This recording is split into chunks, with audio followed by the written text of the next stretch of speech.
And a very good special Friday morning to everyone. 7:16, 16 minutes after 7 o'clock, the time everybody waits for. And I just checked with the maitre d'. We've got a table for three. Good morning, gentlemen. Absolutely. And the man, he is in with us this morning, Gene Valentino. And the studio crowd is excited. And Gene, we got something for you here. Hold on just a second. We're gonna pay a little tribute. Hold on. Okay. The fine young cannibals. She drives me crazy. And in memory of President Biden's Uncle Boozy, who was apparently eaten by cannibals, according to the president. I mean, the president said it. It must be true, right? It must be true. Yeah. I mean, being shot down and all sorts of different accomplishments with every ethnic group in America. I can't believe how this guy's such a diverse world traveler of experience right here in the United States. It absolutely shocks me in amazement that this guy can talk about his uncle that supposedly, according to him, got eaten by cannibals. But the Army says no. The Army Air Corps, who his uncle was a part of, that the plane in question was, quote, not a single engine plane, but a multi-engine plane, and it crashed in the ocean, and he probably drowned. That's why they never found his body. But well, he was also riding the missile that was launched from Israel that landed in Tehran last night, near Tehran last night. He wanted to ride that missile to make sure it steered to the right direction. It's sad to watch, but, unfortunately, that's what we have until at least January 20th of next year. Only thing we can hope is that President Trump can come back and win this again, because that's our only hope to get some sanity back in Washington, D.C. Yeah. So anyway, the Israeli thing, that's the big news, really, if you think about it. And I know you were working on trying to get someone to come on with us this morning. I guess that didn't work out. Yeah, it's been a busy evening. They were caught up in security issues that prevented them from releasing information. I'm told by my contacts in Israel that we will have something for you. Remember, they're 8 hours ahead of us, so it's mid-afternoon in Israel right now, and they are preparing for their Shabbat, which is their weekly religious atonement of sorts that they do on their holy day. And then Monday begins Passover. So what is amazing is that they pulled off this counterstrike against Iran. The element of surprise not only caught Iran off guard, but you can see that as the reports come out this morning, the response was measured.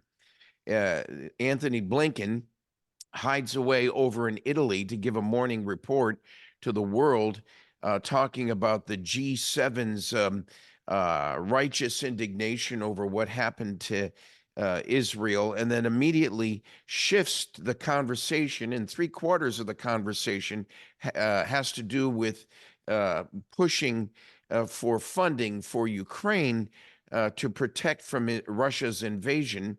And that is an issue.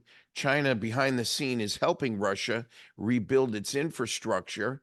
And this all, Michael, would have been resolved had Biden not cut the oil production here in the United States, making it difficult for Russia not to build up such a huge cache and China to build up so much cash, which consequentially has been used to fund Iran.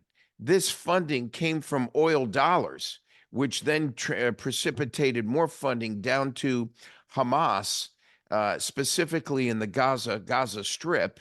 And here's Israel sitting by the wayside, wondering why America, its strong ally, is playing both sides of the fence. I'm embarrassed by this event. I think that Israel did a noteworthy thing by stepping up and speaking out and being strong. And amazingly, I'm watching more and more Israelis come forward making sense. And you know what this is coming from? It's in their laws of Israel that every citizen of age begins to serve in the Israeli military at some point, and the Israeli military itself puts into place a certain standard and discipline that they come away with, something that's drastically missing in the American military right now, which I regret that we may have to go back to a draft, but we need to grab what remains as good American citizens and getting them up to speed to understand our nation, our heritage, and the importance of protecting this constitutional republic. If you want to talk to me about what we do with some of these illegal immigrants, and we might want to talk about a plan that, if they are sincere and vetted, that they then become part of our military and learn our way of life and learn about our democracy and constitutional republic and support it through 4 years of boot camp or indoctrination of sorts here through our United States military. But nonetheless, Blinken and Biden pulled a clever 11th hour stunt in transitioning the conversation away from Israel to the Ukrainian funding issue. And one last point I have: keep your eye on this Aaron Cohen. Aaron Cohen turns out to be a very interesting Israeli defense specialist, a special operations guy, an intelligence veteran of Israel. He's been trained as a career special ops guy, and he's been on Fox News recently. My folks are making contact with Mr. Aaron Cohen right now, and we will try to get him on for an interview, and I'll link into you to make sure we include it on WMXI. That would be great. I'll tell you, this whole thing with Israel is starting to really concern me. Not that Israel is defending themselves, and not that Israel is trying to wipe out Hamas so that they don't have to worry about this for a long time, because, well, the terrorists will always be there. We know that. But when you get them, down to a minimum, it makes it a lot easier to do business. But what concerns me in this country right now is the anti-American, anti-Israeli riots, whatever you want to call them, that these people are doing, and shouting on our own very soil, death to America. Now, this is what we only heard on the nightly news, that the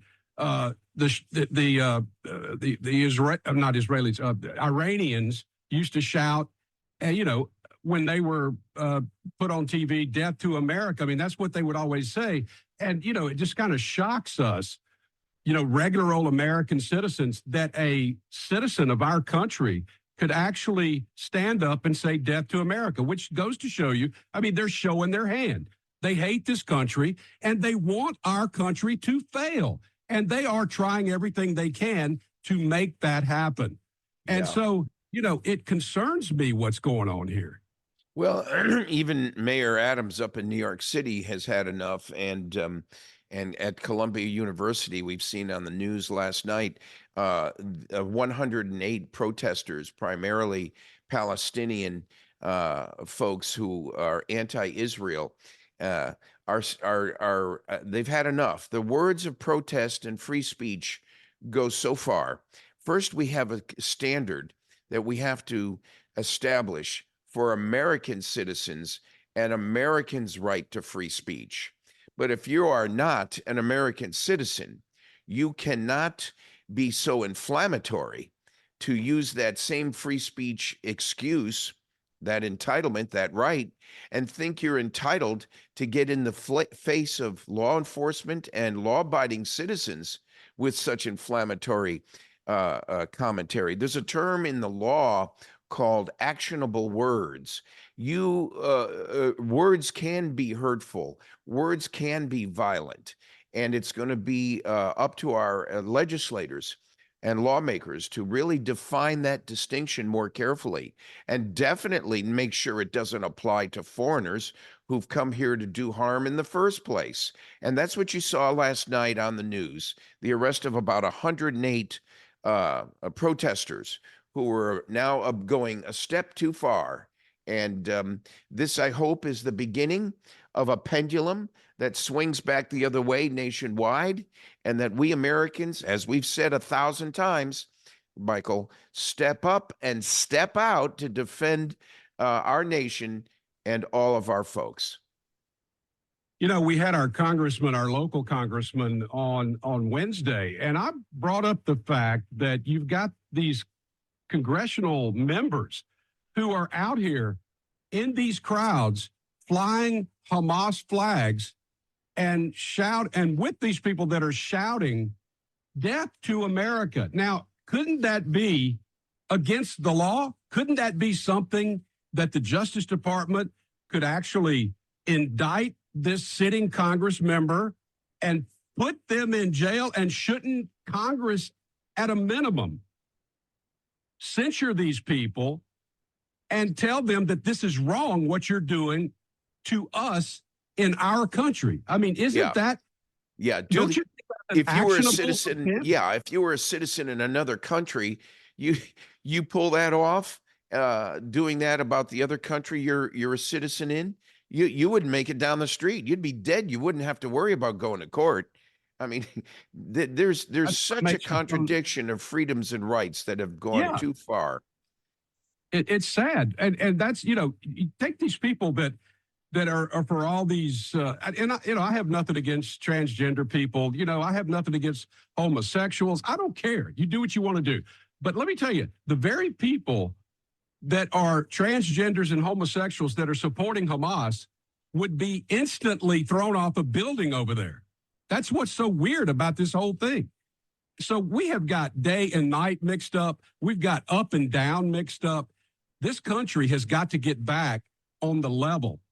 Yeah. And we're not going to do this with these kind of people in our Congress, like this Talib Rashid or whatever her name is. I can't even say her name. But in any case, she's one of the ringleaders of this problem. And I think our government should do something about it and get rid of these leaders amongst us. Yeah, one of her counterparts, Ilhan Omar, it was her daughter that was in the 108 arrested in New York yesterday. Ilhan Omar's daughter was one of the strong activists. We have a right to free speech, but the law is clear. No right is absolute. You don't have a right to go into a movie theater and scream fire. You don't have a right to incite other people and scream in their face 2 inches away with your spit hitting all over their face. The New York Police Department tolerates that crap, and they finally have had enough, and they're finally arresting these dissidents who are totally off base and out of line. No right is absolute. My right to freedom is not absolute to impugn your right to freedom. I'm right to have public access and free speech and expression, but my expression can't go so far as to restrict your expression and your free speech. And that's what the lawmakers have to come to grips with. It's gone too far. I think my comments about the military and going in for a certain sense of discipline on one side is one thing, but we need to stop these tenured educators in colleges and university from lighting the match in the gas tank with the same dissidents in school who are protesting, and some of them are getting paid to do this protesting. Right. Hey, we got to cut it. That's the music. And thank you for joining us. Hope you have a great weekend. Enjoy your beverage this weekend. I will. Hi, friends. Gene Valentino from the Grassroots Truthcast. You've got to join us not only for the great shows and entertainment and guests, but you got to join us because our sponsorship is growing. And it would mean a lot to them, not to mention me, if you come on board. And the one we're featuring this week is Luis Sanchez from the cigar shop. He owns a company called La Tradicion Cubana. The cigar shop, Miami, Florida, since 1995. This Luis is really one heck of a guy. He's determined to manufacture cigars based on an unprecedented excellence in quality using old-fashioned Cuban methods.